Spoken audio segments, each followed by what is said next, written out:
What's up, everybody? It's your boy Will Carter and welcome back to my YouTube channel. If you guys are new here, we all welcome you to my channel. Before you go any further, make sure, if you have not already, subscribe to my channel, hit that bell notification icon to turn her on so that you get alerted each and every time I make an upload. And if you want to keep up with me off of YouTube, you can follow me on both of my social media pages, Instagram and Twitter at I'm Will Carter. All links to my social media can be found in the description box down below.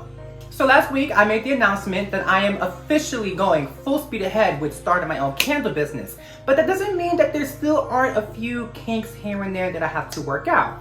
One of the things that I was working on was how I was going to go about coloring my vessels, because I did decide that I did want to color my vessels as opposed to just using the default color of the vessels. So I have been trying different ways of coloring to see which way works best for me, and I've tried 3 different ways, and I want to share those 3 ways of coloring that I've experimented with and which one worked best for me. And then at the end of the video, I'm going to show you exactly how I obtain my colored vessels.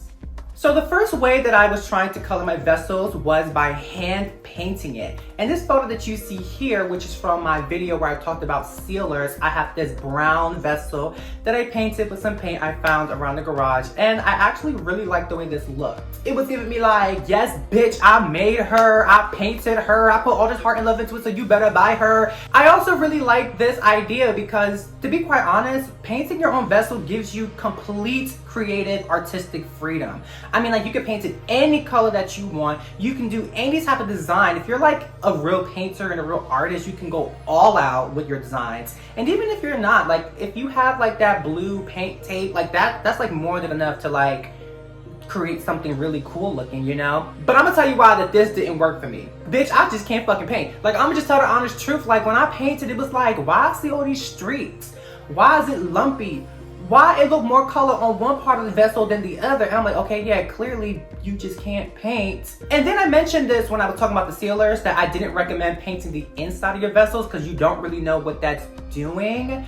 I mean, like, I will say this, I did burn that candle outside on the windowsill because I wasn't trying to play that, and I burned it all the way through, and the paint on the inside, it didn't leak, it didn't chip, it didn't melt, or it didn't change the color of my wax or anything. But I still don't want to take that chance and burn a candle with all that paint on the inside. Like, I just don't trust it, and I don't like the idea of just painting just the outside and not the inside. I just don't like that look. So unfortunately, painting the vessels for me, out of the question. The second idea that I tried is probably the most common one that we see from different vessel makers, is by using the acrylic paint inside of the mixtures. In this picture here, you see 2 vessels that I made with this method, and I gotta say, it's so easy doing it this way. You just put your little paint into your mixture, mix it in, and you have a all-around full colored vessel, and it takes all the drama out of having to paint it, all the mess of having to paint it. It's honestly just super easy. However, I'm not down with this get down either. Here's the thing, you gotta know how cement and paint behaves. When you put them together, that cement alters the color of the paint and it lightens it so much, it's almost like a completely different color. For example, this pink one that you see here, I used blood red paint and it came out pink. Why is she pink? The one that you see here with the gray color, I made her with jet black paint. How does bitch came out gray? Unfortunately, that's just how it works. You know, when you mix color in the cement, it changes the color, it lightens it. It doesn't matter if you're working with gray cement or white cement, it just changes the color. And I don't like that, because if I see a color of paint that I really, really like, and I can't have that color because it's gonna change it in the cement, it's just not gonna work for me. And it doesn't matter how much of that paint you add into that mixture, it's not going to change. It's not gonna come out red. Oh, I was so mad she didn't come out red. The last technique that I use, which is the crowned queen of techniques, is by using Direct Colors colored pigment. This is the pigment that I got from Direct Colors. She did not come in a Ziploc bag. The shade is called Majestic Sunrise, and I don't know how it's looking because of the light, but this color made this, I mean, to me, in person, it's a perfect match. I don't know how it's looking on camera. She better be looking right on camera, but in person, this is her. With direct colors, color pigments, you get like the best of all worlds all in one. Like with painting, you get the exact color that you're looking for. You ain't gotta worry about the color being different. And it's just as easy as like putting like paint inside the mixture, except you get the color that you want. I would say the only negative thing about the direct colors is that it's a little more on the expensive side, especially when you're comparing it to the craft paint. But see, that's the reason why I'm always trying to find ways to save money, so that like all that money that I would have been spending, I can use it to buy like really good supplies and materials to use for my business. You know, so for me, it's worth the money. With all the ways that you can color your vessels, there's no right or wrong way. It really just depends on what works for you, what you like. I mean, you may be an artist who's super talented and maybe you want to showcase your talent and creativity by painting your vessels and making them look super cool. Maybe you don't want to do that and you just want to like put the acrylic paint in your mixture because you don't want to spend the money for the direct colors. That's okay too. Or you could be like me and be like, bitch, I want the best of the best because my shit's gonna be the best, so I'm gonna spend the most money for the best and get the direct color pigment. I mean, it's whatever works for you. So now that you guys know how I like to color my vessels, let's transition over and let me show you guys how I actually make my colored vessels, because you guys really liked my video on how I make my concrete vessels. So I think you guys would appreciate me showing you how I use direct colors to color them. So let's jump on over. Okay, so I want to start by introducing all of the items I have in front of me, starting with my purple towel. I use this whenever I am doing candle making or making vessels. Normally I'm really good at doing this without making much of a mess, but it's better to be safe than sorry, you never know. I finally got me a pair of gloves. I got these gloves off of Amazon. They're actually kitchen gloves made to protect your hands from getting cut when you're using sharp knives, but they work really well for me and they're machine washable, and to me they save you a lot more money than having to buy boxes of disposable gloves and you're constantly like running through them. This saves money, and I got 2 pairs for like $8 on Amazon. I'll link them down below. Now let's talk about all the stuff that's gonna make my vessel. Of course, I have my molds here. You guys know how important the molds are. My cement awl, which I've already measured out. I have my water that I already measured out, and I have my pigments that I already measured out.